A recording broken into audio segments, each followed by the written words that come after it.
Hold on. Can we start over? I looked at the camera. Okay. In 3, 2. 5 years ago, almost to the day, I was sitting in a jail cell, facing multiple drug charges, weapons charges, a couple indictments. I was looking at a possible 8-year prison sentence. I have 3 kids. My son has Down syndrome, and one night I remember sitting in my jail cell, knowing that I was going to prison, and I thought to myself, man, somebody else is gonna raise my kid. And so right there in my cell, I got on my knees and I begged God. I said, Lord, I know that you're there and I'm ready. I'm ready to leave this life behind. I don't want it anymore. God, if you will help me out of here, I promise I will follow you the rest of my life, no matter what it looks like.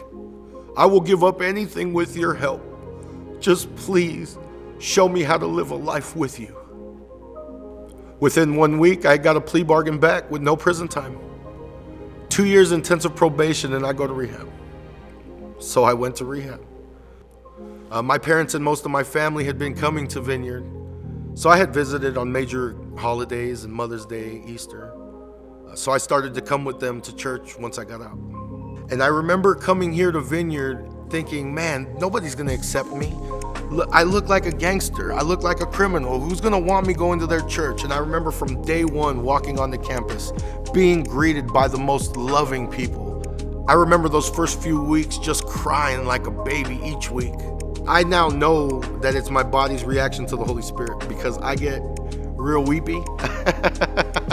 It's actually kind of a joke in my family. I'm the crier. I cry a lot. Like when I feel the presence of the Lord, I can't help it. I get emotional.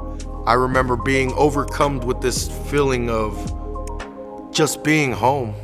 I felt like God gave me a heart to serve other people right away after coming to Vineyard, but I didn't know how to do that. I just knew that I had a huge desire to do the things that I'd started to read about in the Bible.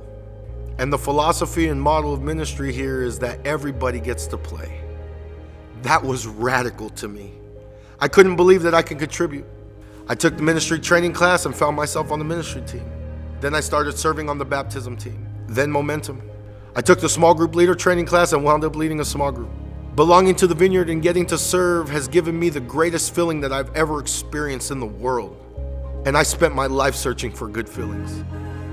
The Vineyard has shown me every step of the way what it is, what it looks like, what it feels like to practically be the hands and feet of Christ.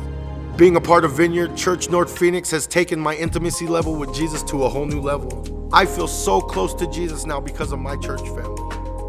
Since coming to Vineyard 5 years ago, so many things in my life have changed. First off, I've been clean and sober for 5 years. I went from a person who used to kick in doors and cause violence and bring violence to people's homes to somebody who will pray for anybody at a moment's notice. So if God could save me, somebody whose heart was full of evil, and I know all the crazy, nasty things that I've ever done in my life, then I know that he can change anybody. He could save anybody. Nobody's outside of the reach of God. That's what Jesus has done in my life, and Vineyard is helping me to become an extraordinary follower of Christ. My name is Jesse Robles Nunez, and this is my transformation story.